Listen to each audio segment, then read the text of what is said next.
I was 14 when a boy who I'd never met contacted me on Instagram. Let's just call him Jim. He messaged me saying that he thought I was cute and asked if he could have my number. I thought he was good looking, so I thought, why not? And that's how it started. I was so innocent and so unaware of the nightmare that lay ahead of me.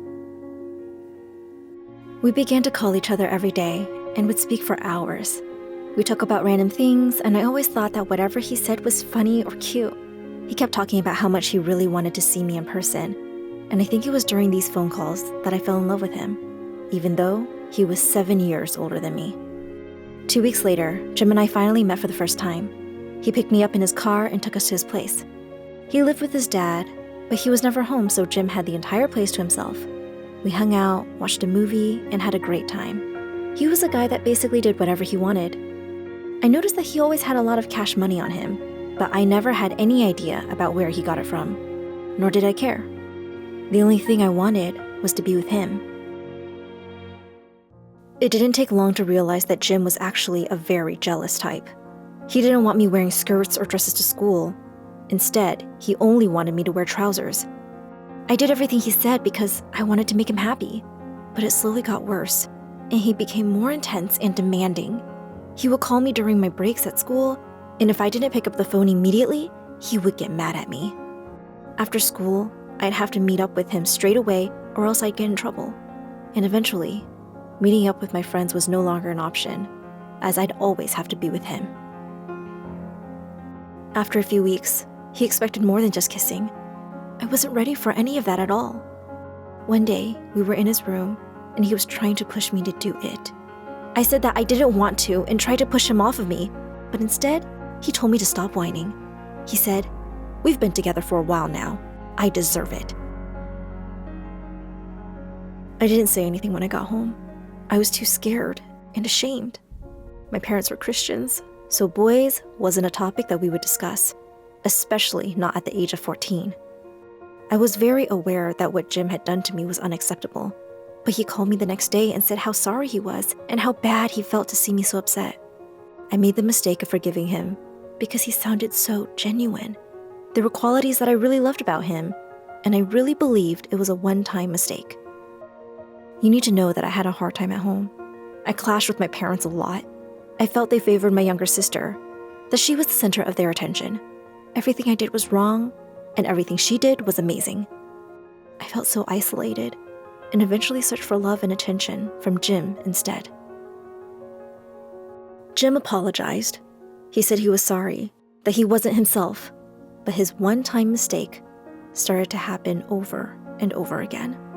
I know I didn't want him to control my life and my body, but I was too afraid to resist because I didn't have anyone else but him. I never saw my friends, and in the end, they didn't speak to me anymore. So every time he asked for it, I would tell myself to endure it. It would be over soon. One day, he started to become more violent. I started to become afraid of him. One day, Jim had 2 of his friends come over. At some point, he got really mad at me for no reason. He told me to entertain his friend before sending me to his bedroom.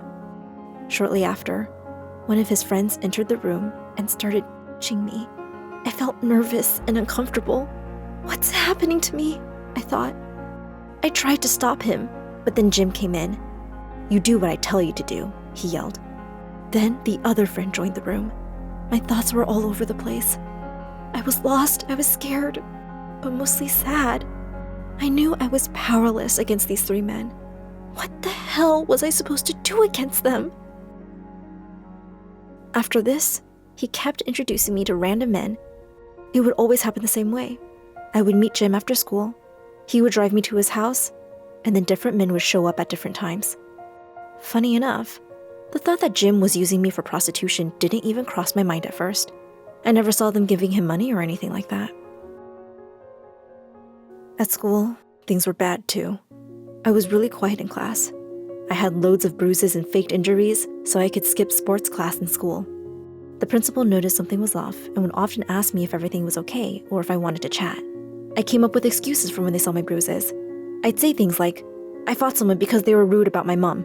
I seemed to get away with it for a while, but eventually, My parents also noticed that something was wrong with me no matter how hard I tried to hide the truth. Once I got home, I ran straight to my room, turned off all the lights, and hid under my blanket to make sure they didn't discover the bruises if they decided to walk in. I was hiding in my shell. This lasted a year, until one day during lunch break, I missed Jim's call because the teacher kept us in class a little longer. He was so furious that I didn't pick up the phone. He sent me loads of threatening texts saying that he knew where my younger sister was and that he would take her.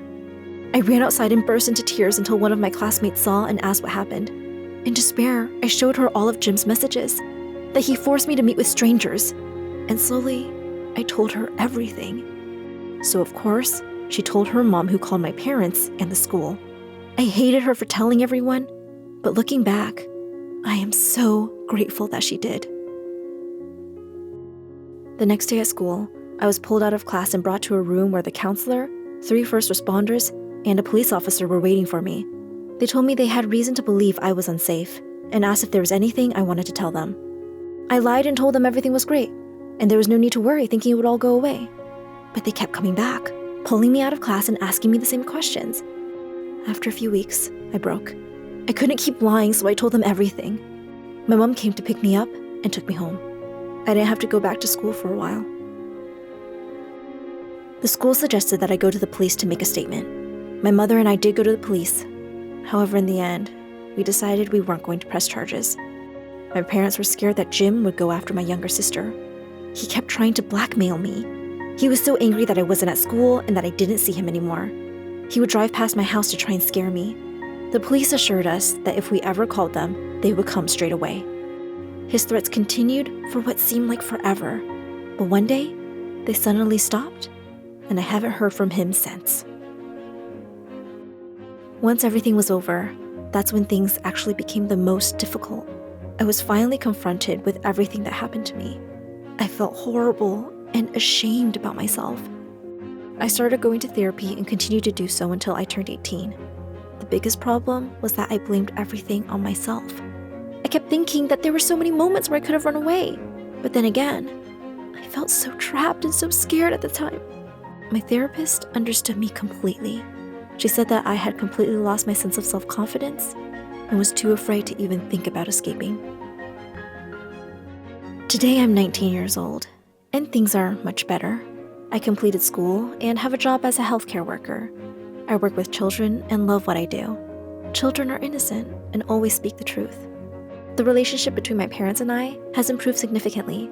They support me with everything that I do, and we don't argue anymore. My dream for the future is to start my own family. That's all I dream of. But deep down, I'm scared that I'll never be able to fully trust anyone ever again.